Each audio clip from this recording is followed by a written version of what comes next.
Dernier rendez-vous de l'information pour le compte de ce mois de mars sur ESAE TV. Bonsoir, bienvenue. Tout de suite, le sommaire.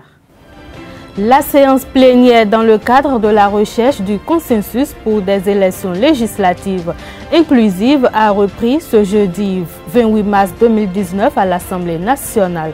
Après la lecture du rapport présenté par le vice-président de la commission de loi sur l'étude des deux propositions de loi dérogatoires, modificatives et complétives de la charte des partis politiques et du code électoral, le président de l'Assemblée nationale a ouvert les débats.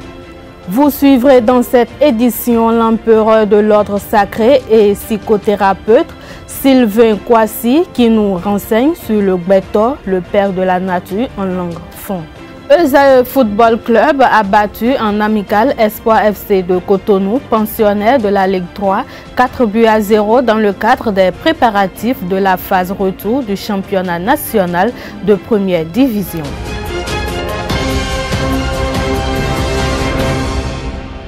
À nouveau, bonsoir. La commission des lois n'ayant pas pu examiner les deux propositions de loi dérogatoires, modificatives et complétives de la charte des partis politiques et le code électoral, le président de l'Assemblée nationale a ouvert les débats en vue de recueillir l'avis des députés.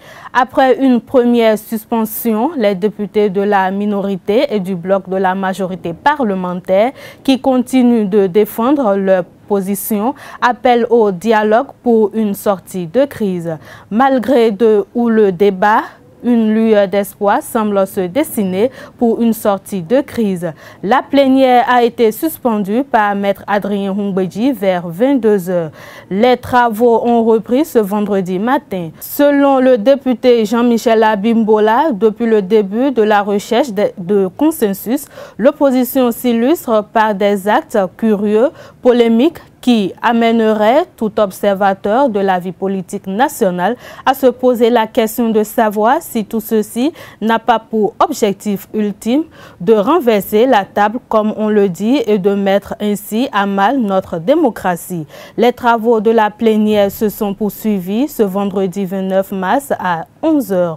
Nous y reviendrons dans nos prochaines éditions. La Cour constitutionnelle a statué hier sur le dossier 1045-114-REC-18 formulé par Dagbo Rounon qui forme un recours en inconstitutionnalité de l'initiative Zéro Enfant dans les couvents contre le ministère des Affaires sociales et l'ONG Plan International Bénin. À travers sa délibération, la Cour constitutionnelle estime que selon l'article 14 de la Constitution, les institutions religieuses peuvent concourir à l'éducation de la jeunesse, mais cette faculté ne saurait être exercée en dehors des orientations de l'État sans son autorisation et son contrôle. Par conséquent, la Cour estime qu'il n'y a pas violation de la Constitution. Suivant le président de la Cour constitutionnelle, Joseph Djogbenou, pour plus de précisions. Il est au micro de Marcel Fandji. La Cour, saisie d'une requête en date à Ouida du 28 mai 2018, enregistrée à son secrétariat, par laquelle Dagbo Rounon forme un recours en inconstitutionnalité de l'initiative Zéro Enfant dans les couvents contre le ministère des Affaires sociales et l'ONG Plan International Bénin. Vu la Constitution, la loi portant loi organique sur la Cour constitutionnelle, le règlement intérieur de la Cour constitutionnelle, ensemble les pièces du dossier, oui, Mme Cécile de Dravos-Zinokwe et M. Joseph Djogbenou en leur rapport, après en avoir délibéré, considérant que le requérant conteste l'initiative du ministère des Affaires sociales intitulée Zéro enfant dans les couvents, que ce projet, soutenu par Plan International Bénin, vise une acculturation des enfants à l'égard des coutumes et cultes endogènes, qu'il fustige également la non-implication de la communauté vaudou dans l'élaboration du dit projet et soutient que le couvent, en dehors de sa fonction initiatique au vaudou, est aussi un lieu de savoir, qu'il sollicite de la Cour de déclarer contraire à la Constitution le dit projet sur le fondement des articles 10, 14 et 98.3 de la Constitution.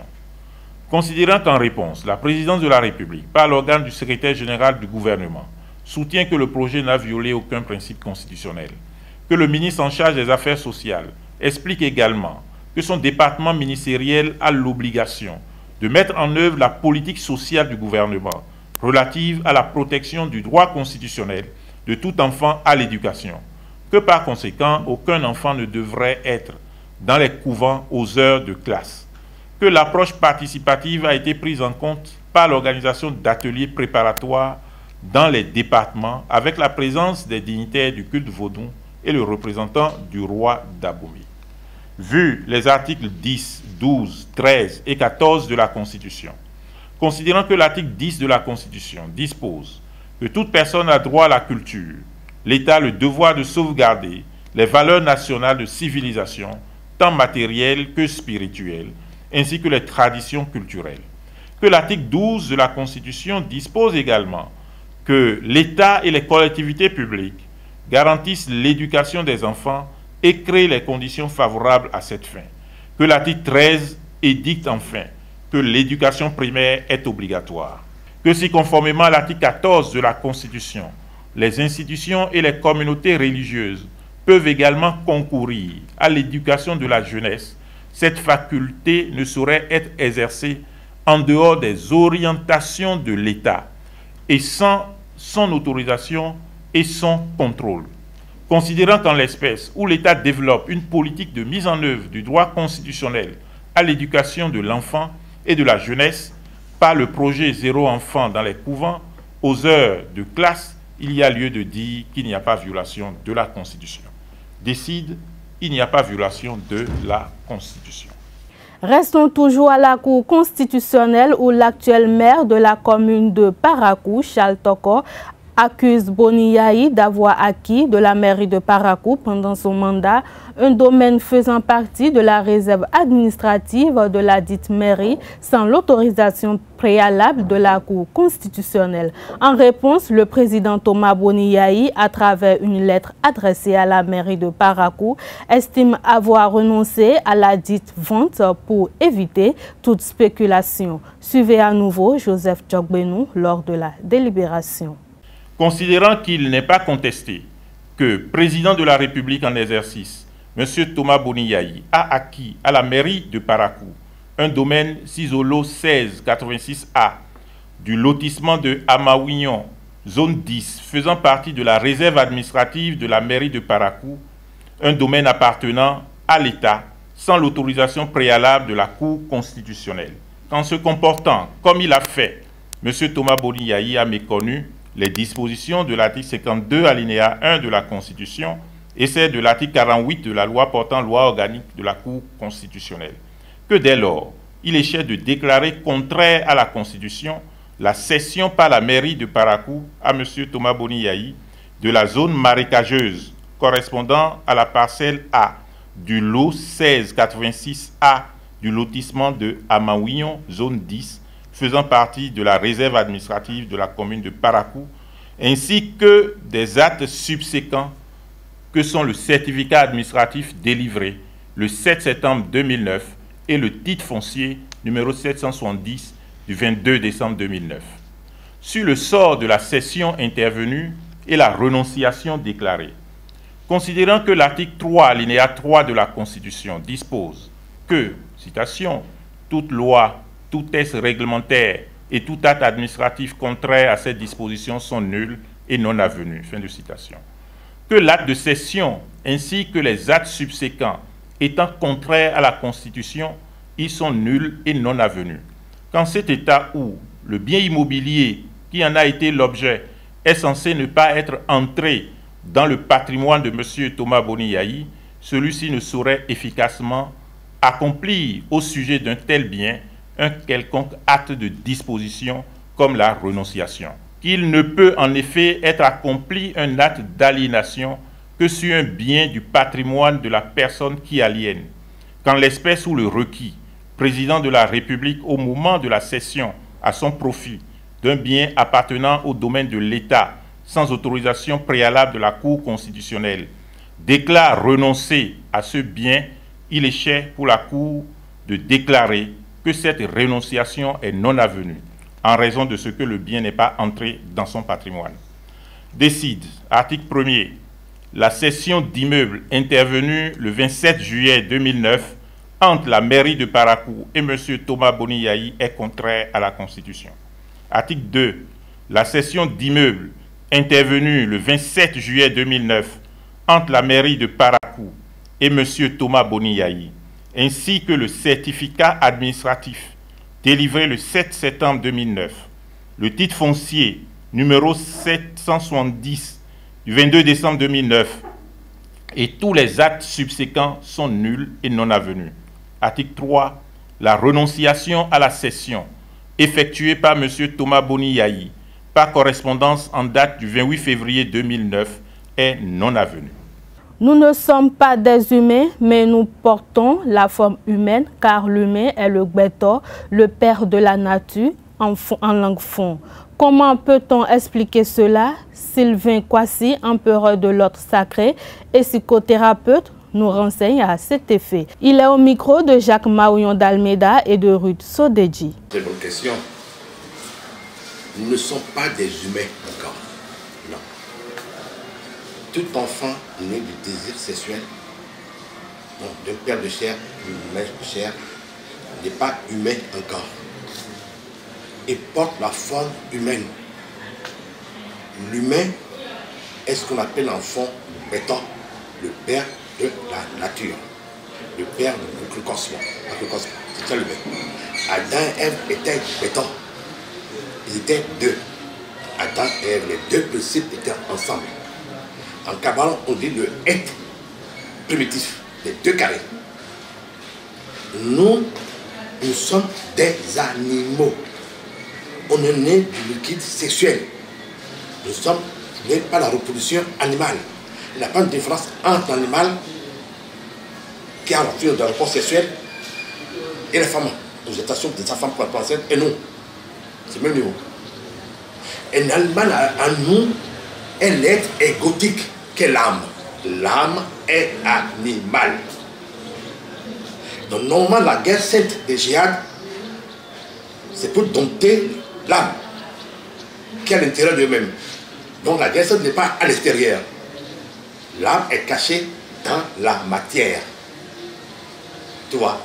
Et c'est pour ça que quand on fait un voyage en Égypte antique, tous les dieux égyptiens portent un visage d'animaux pour montrer que nous sommes des animaux. Donc le but de l'homme, c'est de dompter cet animal, de le connaître, de le maîtriser. Voilà le but de l'homme. Comment on doit dompter cet animal? En faisant des œuvres. Pas la pensée positive, non, c'est pas possible. Tu as beau balayer la brousse, tu laisses demain, les moiselles vont encore pousser. C'est pas un miroir qu'il faut nettoyer. Le mental n'a pas de pouvoir. Le mental est animal. Le mental est l'organe de l'animal de l'âme même. Et le mental est forcément doute. Tu as beau polir, nettoyer le mental du miroir, il restera toujours sué. La preuve, le corps même, on a beau se laver, on est toujours sué, sale. Donc, c'est là le but du fa. Dieu dit que dans cet animal, Dieu est caché dans l'animal. Donc si Dieu lui-même est caché dans l'inférieur qu'est l'animal, nous aujourd'hui qui pensons qu'on est des humains, nous refusons l'animalité. Tu vois, pourquoi Dieu est caché dans cet animal, l'animal? Dieu sait que comme l'animal est notre réalité, pour le trouver, soit on fait la paix avec l'animal, soit nous tuons l'animal, on ne le trouvera jamais. Et si on dépasse l'animal, donc on est bon. Totalement bon. On n'est plus d'animal. Tu vois. Donc si tant qu'on reste animal, on ne le trouvera jamais. L'animal là va le manger. Donc il faut que tu développes la force intérieure qu'est l'amour pour dompter l'animal. Il ne faut pas le tuer. Si tu tues toi-même. C'est ça qui est difficile. Donc la force que Dieu nous demande, c'est de pouvoir dompter cette bête en nous. Et cette force, que la force intérieure qu'est l'amour, qu'est le fa. Seul le fa permet cela. Donc le but de l'homme, c'est d'aller d'abord à l'oracle. Donc les anciens philosophes avaient raison. Homme, connais-toi toi-même, tu contrôles l'univers et le Dieu. Ils ont dit le Dieu. Ce n'est pas un seul Dieu, il y a plusieurs dieux. Oui, il y a plusieurs dieux. Le multiple vient de l'un. Le un, le trois multiple. Le monothéisme n'existe pas sans le polythéisme, c'est possible. En Égypte antique, on voit un point dans la matière. Ce point qu'est le soleil. Mais ce soleil a plusieurs rayons. Ce soleil a 16 rayons. Et chaque rayon est un soleil aussi. Et d'antique opère. Et chaque soleil a son propre message. Donc nous avons plusieurs dieux. Donc on parle de Elohim. Plusieurs. Sport dans cette édition, Esaü Football Club a battu en amical Espoir FC de Cotonou, pensionnaire de la Ligue 3, 4-0 dans le cadre des préparatifs de la phase retour du championnat national de première division. Ce premier match test a permis à l'encadrement technique et à la direction du club d'évaluer la forme des potentiels nouveaux joueurs à intégrer à l'effectif actuel afin de renforcer l'équipe. Le directeur sportif Quentin Didavi s'est confié à nos reporters.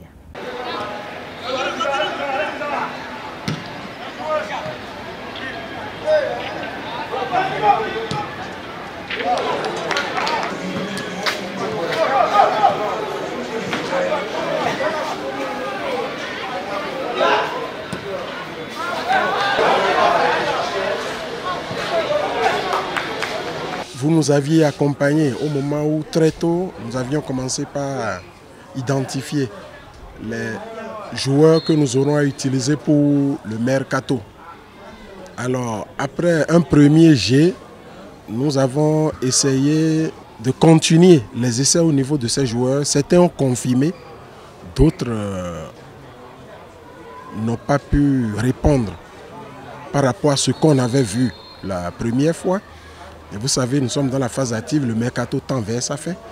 Le match de ce matin pour Esaü contre une équipe de division inférieure, c'est juste pour permettre à ces nouveaux joueurs qui aspirent à signer avec nous de s'épanouir. Ils doivent montrer tout ce qu'ils savent faire. Et ça permettra aux encadreurs de voir si déjà face aux petites équipes, ils se comportent bien, quel sera le comportement par rapport aux grandes équipes. L'autre chose, nous avons sollicité un match amical contre AS Cotonou pour le dimanche prochain, c'est-à-dire Esaü FC bien sûr, et ça la permettra de voir leur comportement face à une division supérieure déjà à celle d'aujourd'hui, avant que nous rencontrions, disons, les Panthères. Donc je crois que tout se passe bien pour le moment. Les entraîneurs sont là, et tout le staff technique est là, et en train de surveiller le comportement de chacun de ces nouveaux joueurs. Il s'agira aussi d'intégrer les anciens pour voir si, entre-temps, ils ne se sont pas abîmés. Donc voilà un peu ce que je peux dire pour le moment. Le documentaire Océane Gagnero Horizon Tokyo 2020 est sorti officiellement dans la soirée du jeudi 28 mars dernier à Canal Olympia de Cotonou. Sportifs, professionnels des médias, amis et parents de la championne d'Afrique de karaté ont découvert son parcours, sa personnalité et ses rêves alors que d'autres l'ont redécouvert. Mais derrière ce film documentaire se cache un projet solidaire élaboré afin de l'aider à concrétiser son rêve de remporter la première médaille olympique du Bénin aux prochaines Olympiades. Daniel Malingué, directeur de l'agence.com, expose le contenu du projet. On l'écoute.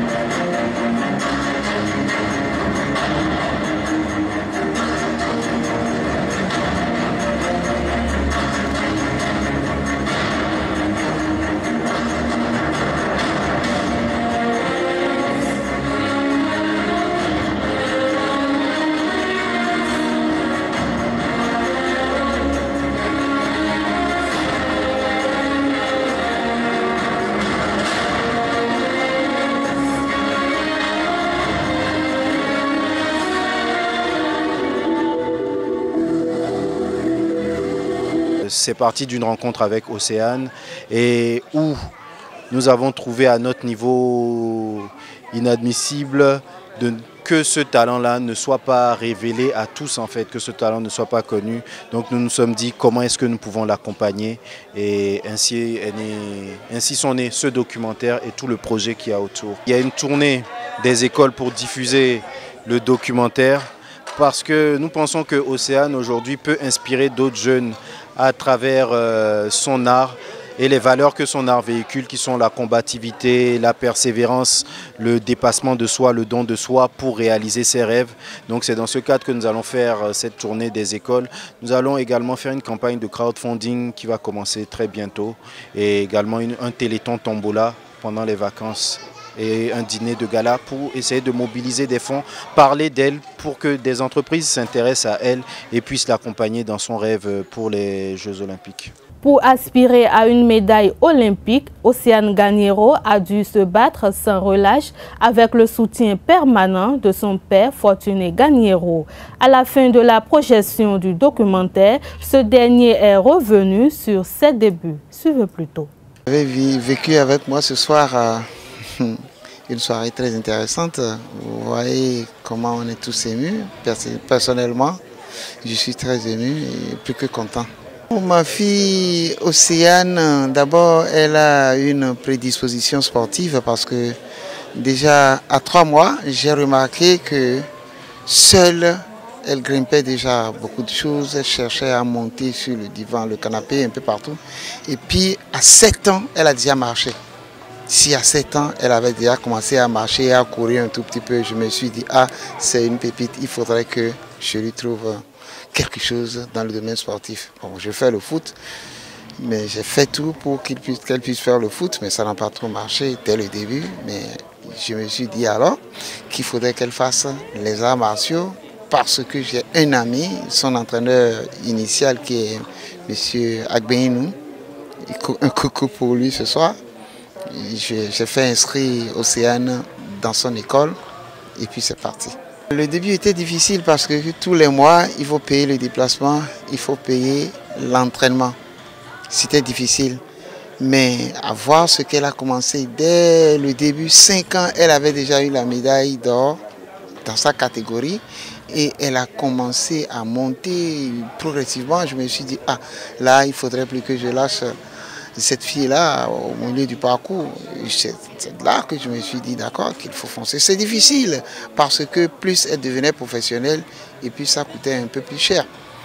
Bon, excusez-moi, maintenant là, avec l'avènement du gouvernement en place, on a eu quelque chose de plus.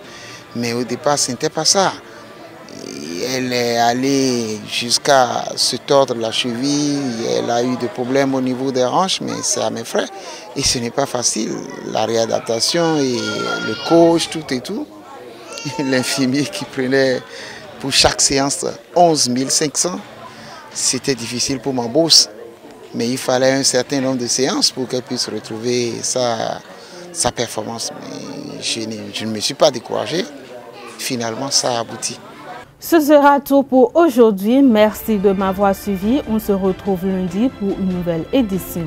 Passez un excellent week-end. Bonsoir.